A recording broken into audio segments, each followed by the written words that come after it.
দ্বীনের বিরোধিতাকারী কখনোই সে সফল হবে না। আল্লাহর কোরআনের বিরোধিতাকারী, ব্যঙ্গকারী, বিদ্রুপকারী কোন আলেমকে যদি ব্যঙ্গ করেন, বিদ্রুপ করেন, আর সেটা যদি বাস্তবিকে করে থাকেন, যদি দিল থেকে করেন, বুঝা শুনেই করছেন যে আমি ইচ্ছা করে এই হুজুরে বদনাম করলাম, বিদ্রুপ করলাম, মাদ্রাসাকে, দ্বীনকে, একটা টুপিকে, একটা দাড়িকে, তো মনে রাখেন এটা কুফরি।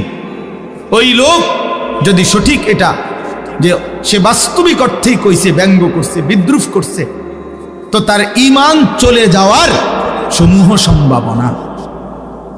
কুফরি, কুফরি।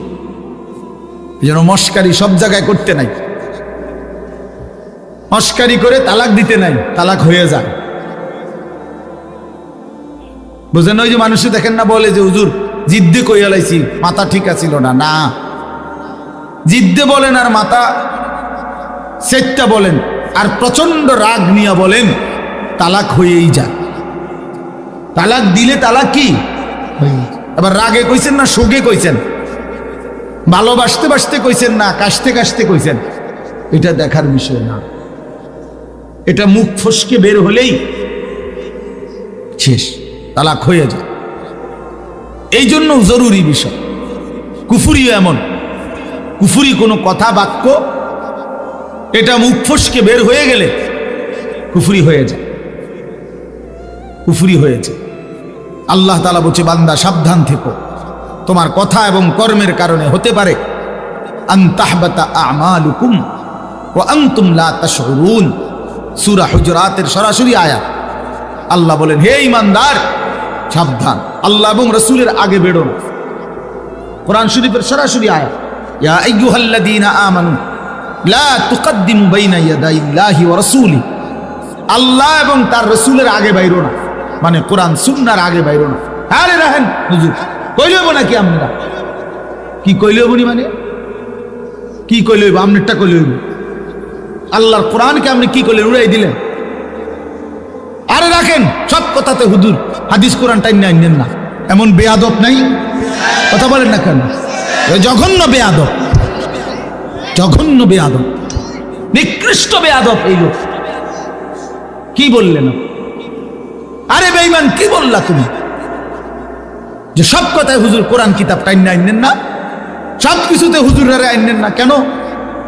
কোরআন সব বিষয়ের জন্য না? কথা বলেন না কেন? দ্বীন সব বিষয়ের জন্য না?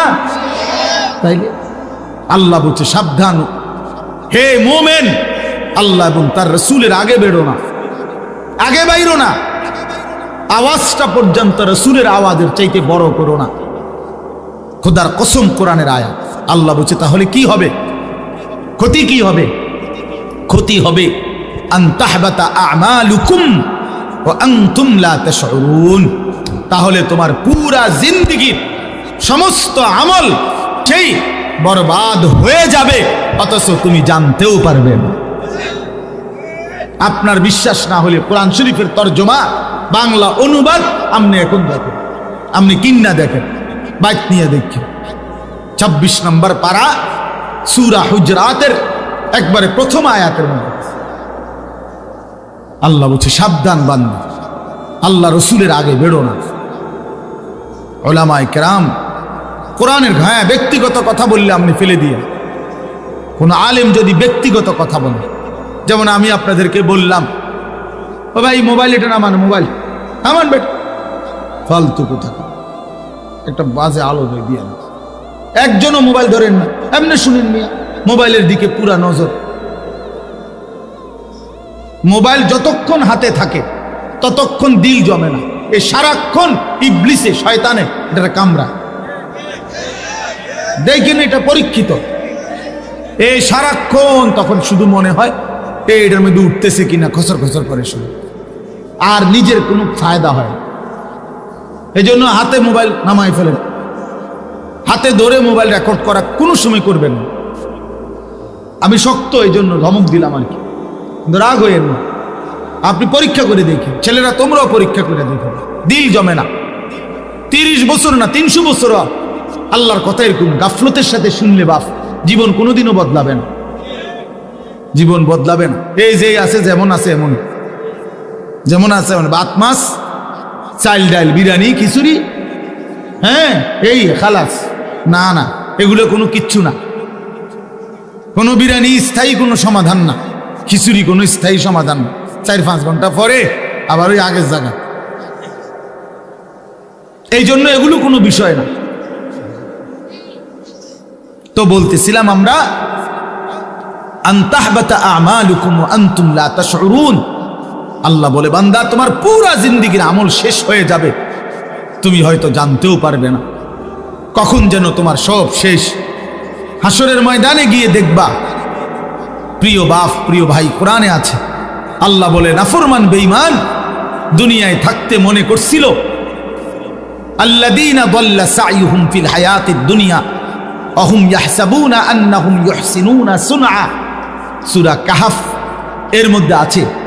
আল্লাহ বলে, নাফরমান বেঈমান মনে মনে ভাবছিল দুনিয়ায় সে বড় বেশি ভালো কাজ করেছে। ওয়া হুম ইয়াহসাবুনা, সে ভাবছিল সে বড় বড় মহৎ কাজ করেছে, কিন্তু ঈমান না থাকার কারণে, কুফরি হয়ে যাওয়ার কারণে, বেঈমান হওয়ার কারণে, ঈমান হারিয়ে ফেলার কারণে, খোদার কসম সবগুলো ভালো আমল নিয়েও পৃথিবীতে সবগুলো মহৎ কাজ নিয়েও হাসরের ময়দানে মিজানের পাল্লায় যখন তার জিন্দেগীর আমল রাখা হবে, ফালা নুকিমু লাহুম ইয়াউমাল কিয়ামাতি ওয়াজনা। আল্লাহ বলে, মিজানের পাল্লায় তখন তার এক বিন্দু ওজন আসবে না, 100 গ্রামও হবে না, 100 গ্রামও হবে না। কেন? ঈমান ছিল। কি ছিল না বলেন না কেন? হ্যাঁ, খামখেয়ালি মনে করে। কোরআন শরীফের আয়াত কি ছিল না? ঈমান ছিল না, কুফরি করছে, শিরিক করছে, নিফাকি করেছে। হয় জীবনের মধ্যে কুফরি ছিল, নয়তো শিরিক ছিল, নয়তো মুনাফিকি ছিল। এই জন্য শুধুমাত্র কালেমা লা ইলাহা ইল্লাল্লাহ মুহাম্মাদুর রাসূলুল্লাহ এটা মুখস্থ থাকলেই ঈমানের জন্য যথেষ্ট না। এটা তো বাক্য, ঈমানের সাক্ষ্য। কিন্তু এই লা ইলাহা ইল্লাল্লাহ আমার কাছে কি চায়, মুহাম্মাদুর রাসূলুল্লাহ আমার কাছে কি বলতে চায়, এটা কেন দিল আমারে দিয়ে এটা পড়াইলো কেন, এটা বোঝা উচিত। ঈমানের দাবি আছে, ঈমানের চাওয়া আছে। লা ইলাহা ইল্লাল্লাহ আমাদের কাছে কিছু চায়, মুহাম্মাদুর রাসূলুল্লাহ আমাদের কাছে কিছু চায়। সেটা কি? সেটা শিখতে হয়, সেটা বুঝতে হয়। বাবা, আপনারা অনেকেই মনে মনে ভাবছেন এটুকু বাক্য বললেই আপনি মুমিন। না রে বাপ। হাদিসের মধ্যে আছে, নবী সাল্লাল্লাহু আলাইহি সাল্লামের একজন সাহাবী জুনদুব ইবনে আব্দুল্লাহ, জুনদুব ওনার নাম। এই সাহাবী 13-14 বছর বয়সী কিশোর। উনি বলছেন, আমরা এরকম কিশোর বয়সী সাহাবীরা কয়েকজন আমরা নবীজির কাছে লম্বা সময় ছিলাম, নবীজির সাথে কাটাইছি সময়। আমরা তো থাইকা কি করছি? 1 নম্বরে তাআল্লামনাল ঈমান। আমরা নবী পাক সাল্লাল্লাহু আলাইহি সাল্লামের কাছে আমরা এই কিশোর বয়সী সাহাবারা প্রথমত ঈমান শিখেছি। কি শিখেছি?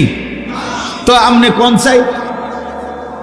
কিছুদিন যদি একেবারে 1 সপ্তাহ হয়, তো লা ইলাহা ইল্লাল্লাহ মুহাম্মাদুর রাসূলুল্লাহ এই বাক্য এটা শিখতে 1 সপ্তাহ লাগে।